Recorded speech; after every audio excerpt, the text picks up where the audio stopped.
શું ખરેખર પાંડવો અહીં આવ્યા હતા?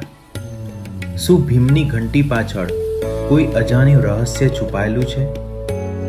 વડોદરાથી માત્ર 80 કિલોમીટર દૂર પ્રકૃતિના ખોળામાં વસેલું છે એક એવું સ્થાન જ્યાં ઇતિહાસ, આસ્થા અને રહસ્ય આજે પણ જીવંત છે.